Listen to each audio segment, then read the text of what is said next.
while our HBCUs are mostly known for academic rigor, community, they also know how to turn up. Does he have it? Yes, he does!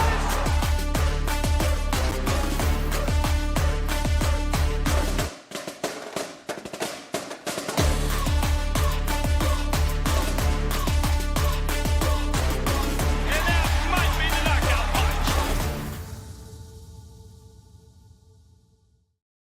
punch. Salutations. Another episode of Fangs up here.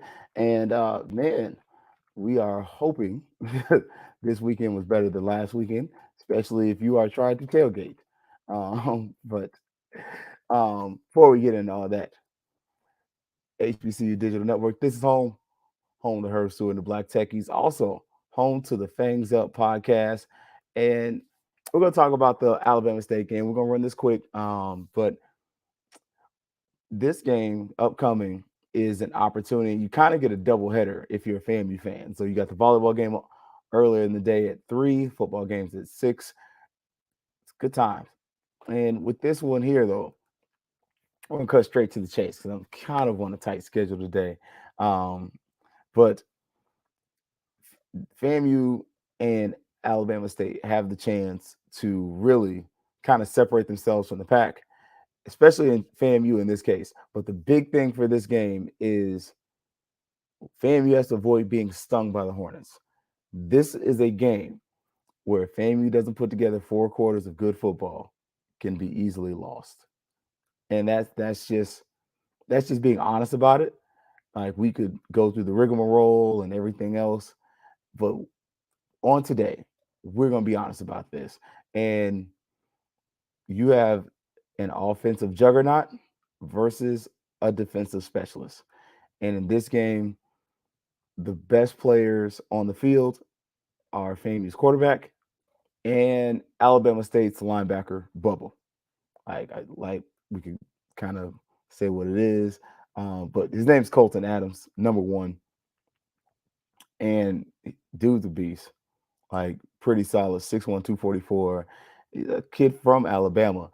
And yeah, like Bubba Adams is solid, well known throughout the conference, and he's just somebody that you're going to want to keep an eye out for. So let's just go ahead and make sure we just go ahead and we're going to break to the point, and we're going to do a post game. So either way, we tried to do a little something, but it didn't happen. But we're going to do a post game either way after, just because we're cutting this show so short today. Like, we're just keeping it simple.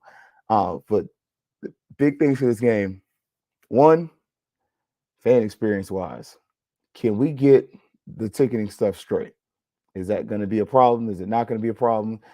Last game, that was unacceptable if you're a fan. If you're not, then it kind of is what it is. And it's just something you can kind of put into the annals of FAMU jokes that you can make. But at the same point, it's something that really needs to be fixed. We also have the opportunity for the Hall of Fame weekend. They're going to be celebrating them and doing some different things with that. Also have the boosters and the National Alumni Association are coming together that Friday to do something as well. So it's going to be a nice weekend.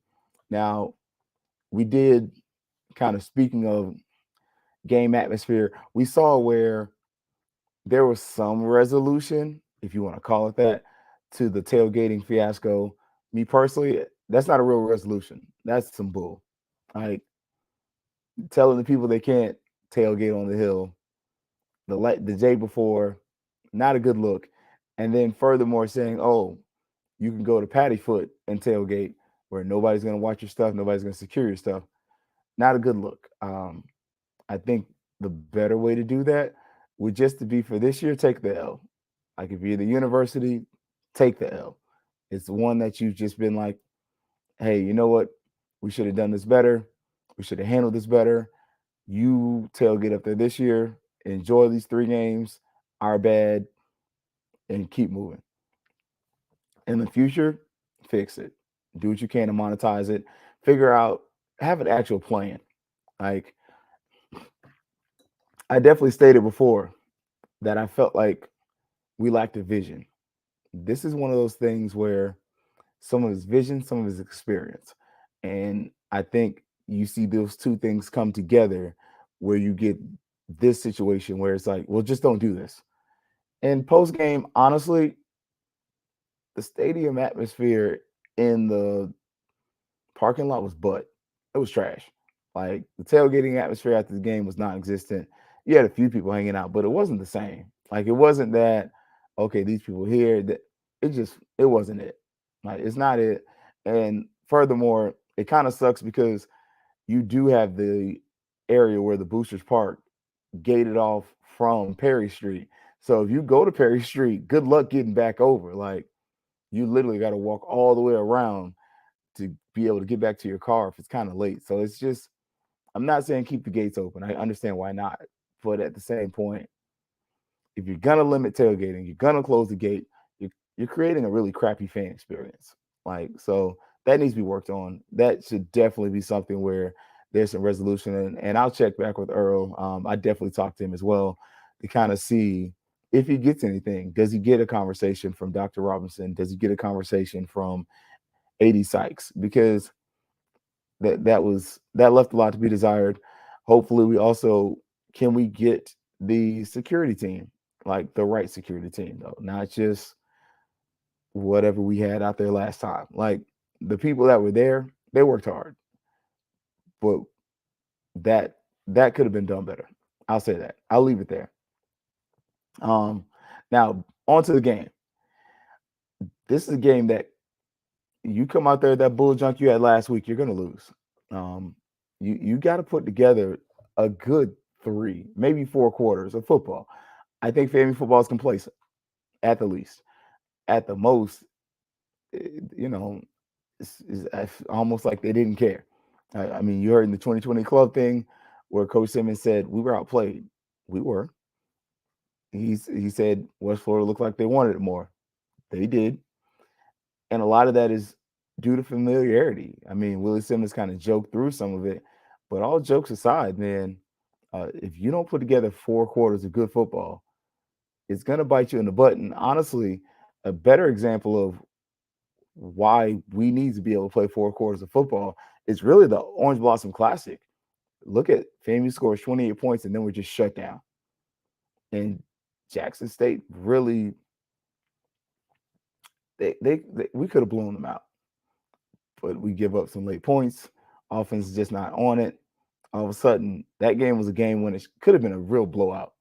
Like you get an 18-point victory, and it really could have been a 25, 30, 40-point victory. Again, that's neither here or there because that monkey's off our backs. But it's some of that same lesson of you need to play 4 quarters of football. And from the word go, I honestly feel like FAMU should really try to run the ball. Like start with the run because we need to let Musa get in the rhythm. Before he's just sitting in the shotgun for the whole game, put him on the center, have some play action passes, have an offense that's going to get in rhythm. And so I think that's one of the first things that we're going to need to do. The offense has to get in rhythm. Like the offense has to be able to hit some plays. And we really did get bailed out by a long run late in the game, but get the running backs involved early. Like we were able to see that when we can hit them in space, some good things can happen. And I just don't know if that's something that we got enough of in the last game, but we need more of it.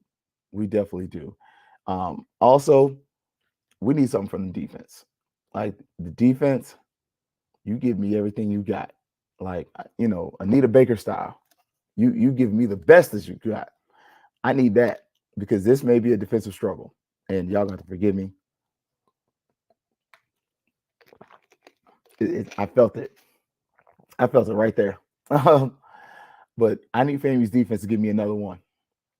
That there are no complaints from this defense other than you get a few random plays that break down.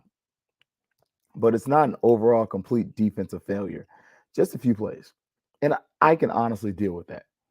It's just that we got to be able to take advantage of what's in front of us and keep them in front of us. And honestly, I feel like Alabama State's quarterback is going to be, he's not the best passer, but he's going to be one of those guys where if you don't contain him, he's going to get open. He's going to take advantage of your mistakes, and you're going to wish that you had really contained him. I'm cool running our base zone defense. Like, show me that you can beat it for us to get out of it, because otherwise they're going to try to run the ball. They're going to try to establish the run. They're going to try to take time away from your offense. You have to score as an offense, but you also have to, as a defense, make it difficult for them. Because if you make it difficult for Alabama State early, force them into more 3-and-outs, you're going to make it so that their offense is playing from behind if your offense stays on schedule. And that makes the game easier for you. We saw that in the Jackson State game where they were playing from behind. And then the next week we saw that in South Florida where we were playing from behind. And then all of a sudden, one play really breaks our backs. And similar with the West Florida game. Like, second half, Moose was lights out. Now, lastly, special teams. Special teams got to be cleaner than that. That was not it. We've not seen all three phases of special teams execute. We've gotten 2 out of 3, but all 3 yet to happen.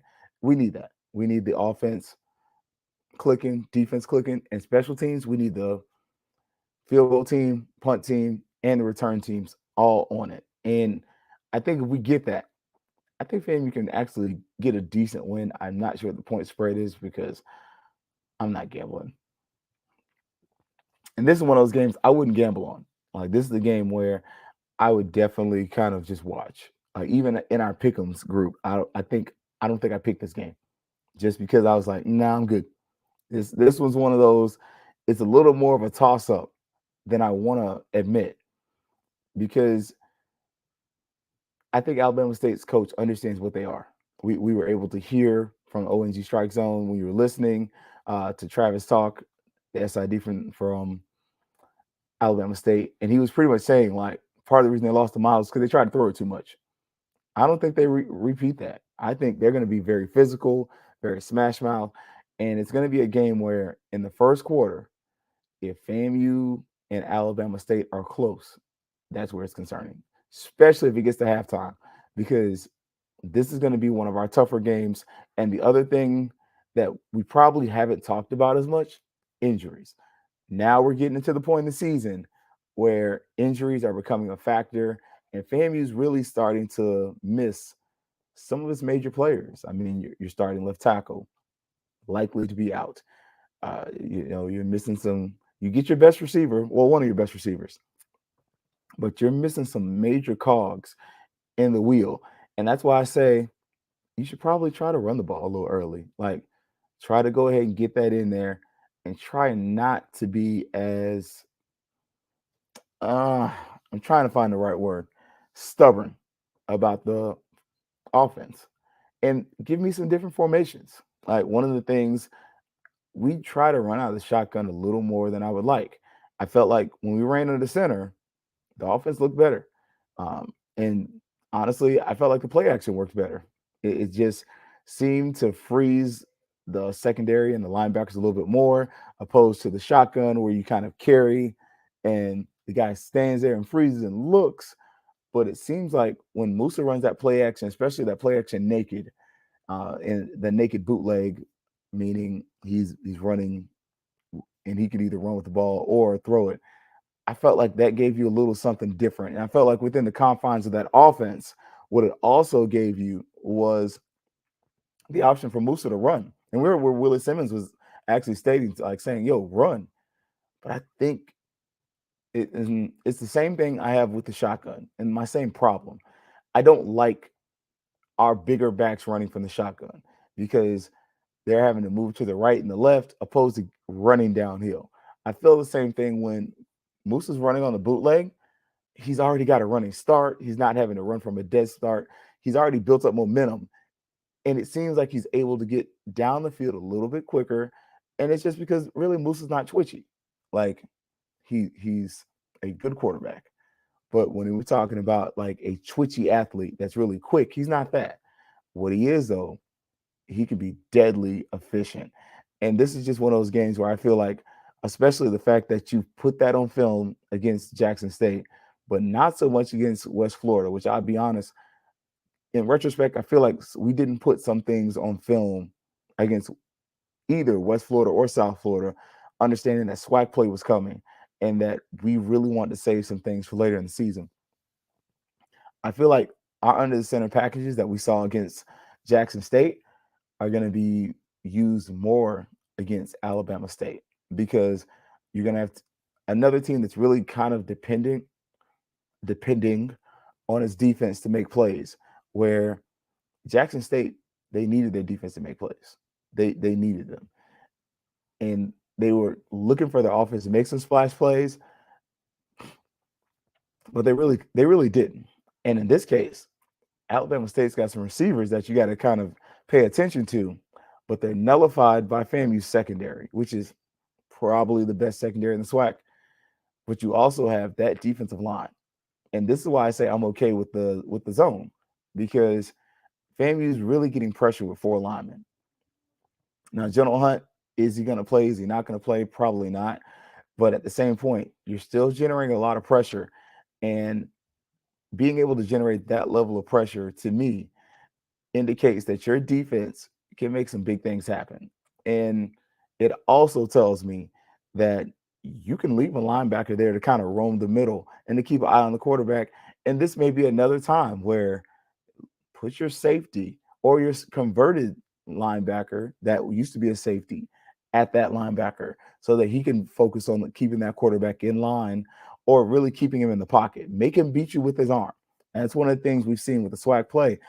We haven't seen the best quarterbacks in the Southwestern Athletic Conference this year. We've seen some good ones, but not the best ones.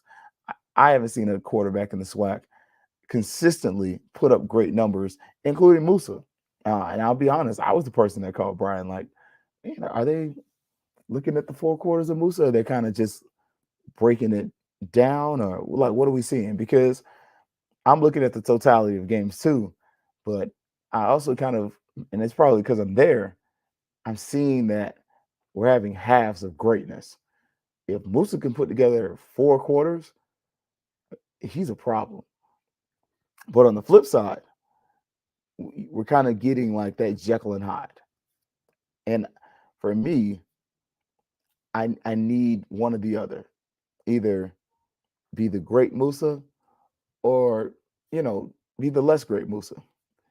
But if you're the less great, there are repercussions. But he's got potential. And that for me is where I'm still at with Musa. That's probably why when asked, it's like, hey, would you pull him? I don't know if I'd pull him early. Now, when he struggles, that's the hard part. And we've seen Willie Simmons do this before. Like every major quarterback that has played for Willie Simmons, he's been pulled. Musa's the first one that we've seen that's kind of not had that hook pulled on him. Rashawn McKay had the hook pulled for Junior Muratovic. Ryan Stanley got the hook for Rashawn McKay when McKay really wasn't ready. But we knew that McKay was going to be a game manager. This is the thing I need from Musa as a quarterback. I need him to manage the game. But also, this is a secondary that this might be one of the better secondaries you see. I have my doubts about Jackson's secondary. I said that. West Florida, they had one corner that was like that. The other corners are solid, but they weren't like number 2. This is the best defense that you've probably seen all season. That's a complete defense. Jackson State's defensive line, they were good. Linebackers and secondary, though, at the time, they hadn't grown into anything. Not to be feared. But this team here, and they're coming off a loss. They've had an extra week to prepare. So film-wise, they should be sound. You're going to see some things, in my opinion, from Alabama State that are going to have you wondering and really asking the question of, what can we do to defeat this team? And what can we do to get them off the field? I still got FAMU winning this game. And I really feel like FAMU at its peak, this is a 3-touchdown victory. But if it's that stuff we've seen lately, I feel like it's a 10-point win. That's where I would go with it. Just from what I've seen so far, and because I honestly have some doubts about where we're going and where we're at. And it's not like doubts isn't the right word. Questions is really it. Just because I still feel like the offense is too complicated. Uh, and I feel like this offense actually performs at its best when we ask the quarterback to do a little less. Like when we're giving a quarterback the full complexity of this offense, sometimes it's too much. Like it really is one of those things where you start to realize really quickly that having the quarterback do all those checks and everything like that, man, it's a lot. But has it paid off? And when I'm saying paid off, and this is the next level question I'm going to ask you: have we seen a FAMU quarterback that you felt was NFL ready? And then that's not a harsh critique, but it's an honest question. Have we seen a FAMU quarterback that leaves FAMU that you say he can go play in the league? I feel like we have quarterbacks that we say are potential guys. Like if they got in the right fit, this could happen, that could happen. But do we have like absolute that guy's an NFL quarterback? I haven't seen it. And I kind of thought with Musa coming into the season, he could get a shot somewhere. But as the season goes on, I'm now like, he's got to tighten up a little bit just because the interceptions, especially the South Florida game, that was a South Florida game, but it's the near misses that is kind of driving me a little bit wild. And sometimes I'll hit the Britney Spears. It drives me crazy because it's like, man, that dude was right there. That guy should have been at the spot. And whether it was the receiver was supposed to be in that spot or not, whether that receiver is supposed to strain a little more, when you're looking at it, it looks like it's just an incomplete pass. And that's not a good look. That's not something you want, but it is kind of the reality of it. Also, with our injuries on the offensive line, and I'm about to wrap up actually. Um, can we run the ball? Because Famous only had really you only really had one game where you really had good running stats. But go back and look at the last game. You're going into the third quarter with like 50 yards rushing. Like it took a while. And this is going to be a team that's not going to allow you to run the ball. Like they're not going to just let you do it. You're going to take it. Can you take it? Can you enforce your will? Because if you can, it's going to be a good night and it's going to be a successful one. And I personally hope for that. And I look forward to it, man. So, short night tonight because I'm like triple booked. I actually had to leave something early because I was like, yeah, no, I got something. But big shout out HBCU Digital Network. Check out Herb Stewart and the Black Techies. We are gonna do an instant reaction. Come hell or high water. Even if it's a little late, we're gonna do something. That kind of started it last year, backed off on it just because we're kind of working a little bit and doing some things and other stuff, and appeared on some others. But we're gonna get back to doing our own post game.